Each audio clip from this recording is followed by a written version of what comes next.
That don't sound good. Good morning, everyone. It's Monday. It's the start of a new week. We're on the way to the shop right now. I'm inside the GTI. I didn't do the intro outside just because it's too damn hot. And no, I'm not wearing the same clothes, guys. I only wear black shirts to the shop. I try to only wear black shirts because every time I wear a different color shirt, it gets stained and I get pissed off. So this is kind of, I guess you say, my uniform. So you always see me in a black shirt going over to the shop.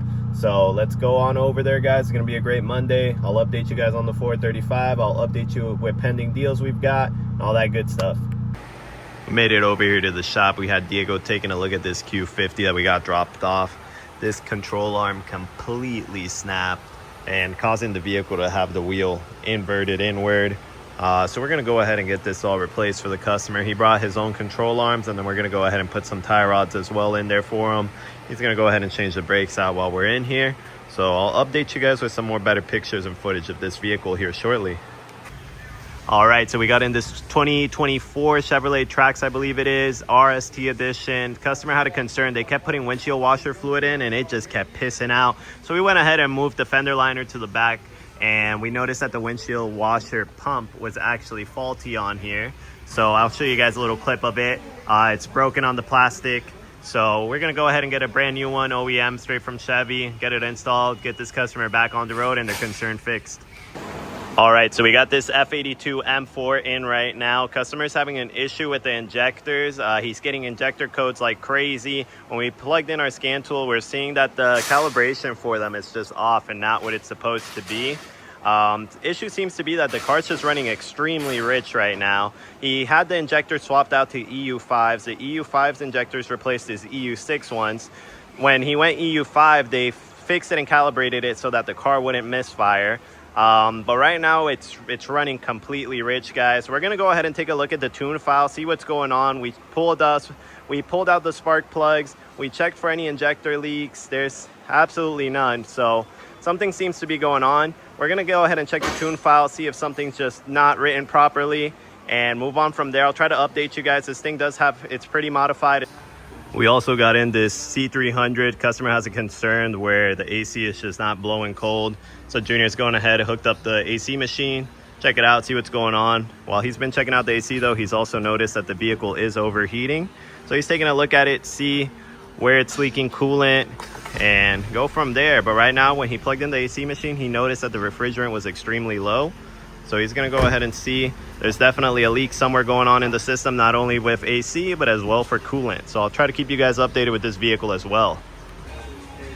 Taking a look at the vehicle, we can see that these hoses are just not getting any coolant going through them. So this one down here as well.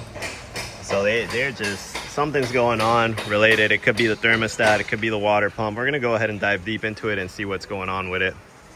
Update on the Q50. So as you guys can see, we went ahead and replaced both lower control arms on the vehicle. We're awaiting the upper control arms. That's actually what failed on this side. So this upper control arm completely came off. Went ahead and ordered the customer a set of new ones from Z1 Motorsports, overnighted those so that we could go ahead and get those installed for him, get him back on the road safely. We do not feel safe whatsoever putting this one back on as it has already failed. So as you guys can see, installed as well some new tie rod ends. A little difficult to get in here and film, but trying to give you guys all the angles. So go ahead and update you guys more on this tomorrow once the parts come in so we could get this vehicle out and safe on the road for the customer. All right, guys, we got this Jeep in here. It is going to be a 2014 Jeep Grand Cherokee with the 5.7. So this is going to be your overland model. This vehicle came in from another shop over in St. Cloud, Florida. Customer was being quoted $14,000, which is absolutely ridiculous for a motor, which is just still absurd, guys. That's very, very overpriced. So vehicle got towed in over here. Our good friend Max brought him over. He recommended them to us.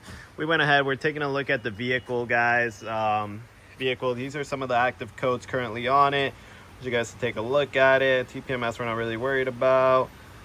All these other codes not really worried about. Our main ones we're going to be worried about are here, coming from our PCM. So as you guys can see, the vehicle has multiple cylinder misfires, oil pressure sensor circuit low, you know. So I'm going to turn on the car and you guys let me know what you think of it. All right, I almost tripped right here on the engine cover, but let me show you guys real quick. I'm going to hit it with a quick startup. Pretty sure you guys can hear it. Let me work my way over to the front.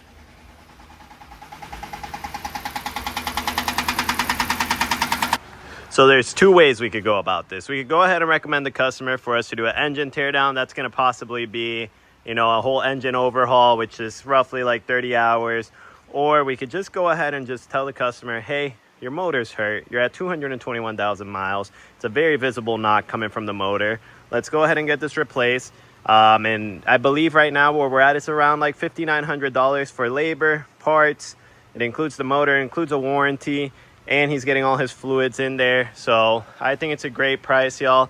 We went ahead and presented it to the customer, see which route he wants to take, because guys, if I'm being quite honest, the amount of money you're going to spend on overhauling this motor, especially if you're not going to go in there and put any upgraded parts, there's no real need of doing that. You're going to spend a whole lot more money doing an overhaul where you got to send out the heads, you got to do the whole nine on the vehicle, when you could just go ahead, swap out the motor, put a used unit in there, low mileage with warranty, get you back in the road in no time. Let's say 2 to 3 day turnaround, you know, obviously waiting for the motor one day, getting the motor installed, and then we like to go ahead and put some miles on it, make sure the vehicle is good to go ahead and do our tests on it. And, you know, compared to if you were to go ahead and do a whole overhaul where you're looking at 2 to 3 weeks. Obviously, guys, if you're going for a build, always go the overhaul way. If you're just trying to get your vehicle back on the road, daily driven, I always recommend go ahead and just put the new motor in there, take advantage of the warranty, and let's just proceed and get you back on the road safely. Wanted to give y'all an update with the C300 from earlier today that I was showing you guys with the refrigerant issue and the coolant issue. Customer gave us the approval, signed the RO, gave us the A-OK to work on the vehicle, and now the customer declined all the vehicle and does not want to pay for their diagnostics fee, which we make very clear at the beginning. Before we touch any vehicle, we make the customer sign an RO, basically stating, hey, you're giving us authorization to be able to work on your vehicle, and if you do not want to proceed with any of the repairs, you are responsible for the diagnostics fee. However, this customer just is completely refusing. They just want to grab their car, take their car. So now we're just waiting on the cops for this. So there won't be an update on this vehicle because customer declined all the work, doesn't want to proceed moving forward, which is totally fine, guys. But however, please always make sure, guys, if you are signing an RO, that you're completely aware of everything. We make our customers completely aware. We don't hide anything. If you're proceeding with the work, we will go ahead and either waive the diagnostics or discount the diagnostics, depending what type of diagnostics it is. Unfortunately, this customer declined all the work. We told them, hey, you got to pay for the diagnostics, and they do not want to, which they were made aware of at the beginning. So we'll update you guys here in a little. I don't want to show the customer or the cop, but you guys can see the cop right there, waiting on him to come inside, get our side of the story. They're getting customers. I'll update you guys here in a little. We're in the office. Just wanted to give you guys a quick update with the officer. I'm not sure if you can see him right out the window. Let me see. Flip that real quick for y'all. It's right outside still. Basically, we came, to an agreement with the customer. Hey, you did sign this paperwork. You legally signed the contract between two parties, and at the end of the day, you got to pay that fee. We have it on our repair order. There's a whole agreement. Of course, we send you the repair order. We want you guys to read it, acknowledge it, and give us the permission to work on your vehicle. And, the service that we are providing for you, you're agreeing with. So at the end of the day, customers still had to pay for that fee. So, a lot of people just try to pull the card. Oh, I'm gonna call the cops because I'm getting my car. I don't care what you say. I don't care. But guys, at the end of the day, we're not trying to be here, and give you a hard time, guys. We make you well aware. Hey, if you are doing a diagnostics, if you do not proceed with it, you have to pay the diagnostics fee. This is how much it'll be.